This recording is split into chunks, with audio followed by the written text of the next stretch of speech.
They're the most powerful media family in the world, the Murdoch clan. And all his professional life, the billionaire patriarch Rupert Murdoch has been asking the questions, not answering them.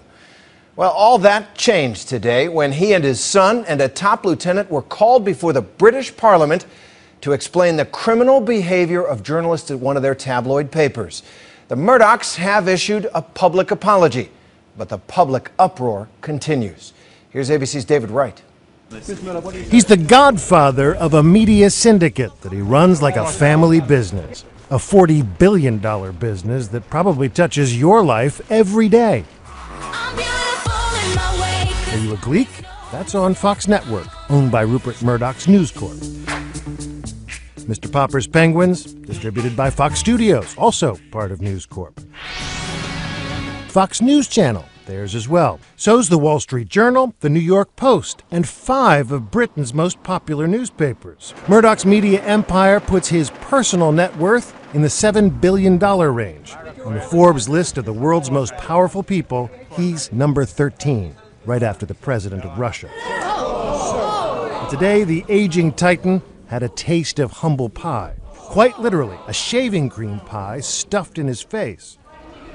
The culprit, a British activist and comedian who goes by the name Johnny Marbles, today compared Rupert Murdoch to Homer Simpson's evil boss, Mr. Burns. Excellent! Suffice to say, Mr. Burns had a very bad day. This is the most humble day of my life. And, for the record, Murdoch said that well before the pie incident. Rupert Murdoch called this the most humble day of his life. Sound about right? I'm sure it was. I think that I can't imagine anything being more painful for him, more humiliating for him. Painful, you say? Absolutely. I mean, this is the emperor without clothes. It's just once you see it and once everybody else sees it, it becomes very hard to ignore. Today's parliamentary hearing started as an effort to restore order in the midst of a scandal that's quickly become Britain's answer to Watergate. Could I call the committee to order? But this time, the bad guys are the newspaper men and women, hacking the phones not just of princes of the realm, but also a 13-year-old murder victim, just to get a scoop. They allegedly did it with the help of corrupt police officers on the company payroll. Already, Britain's top 2 policemen have resigned. Now the Prime Minister is in the crosshairs. David Cameron is on the hot seat tomorrow. But today the focus was on the patriarch and his younger son, James. James and I would like to say how sorry we are for what has happened. Both expressed regret. Invading people's privacy by listening to their voicemail is wrong. Paying police officers for information is wrong.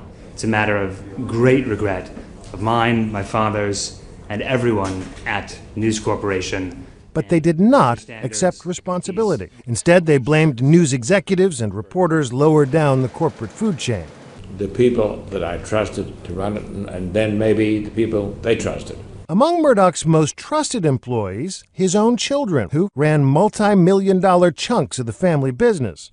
Today, Murdoch rejected any suggestion he should resign in the wake of the scandal. I think that, frankly,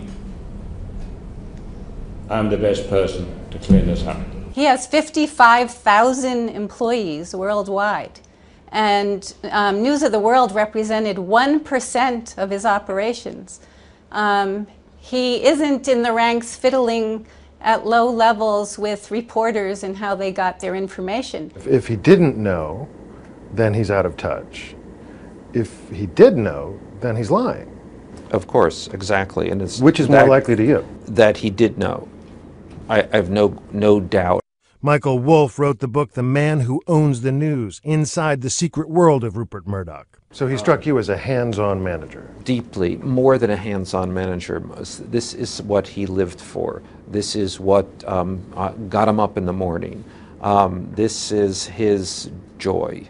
Not tapping people's phones per se, but digging the dirt, splashing it in bold headlines on the front pages. It's almost a cliche. He has been destroyed or humbled by exactly the culture that he's built. Yeah, he's actually, the camera's been turned. I mean, it's usually his papers and his media splashing them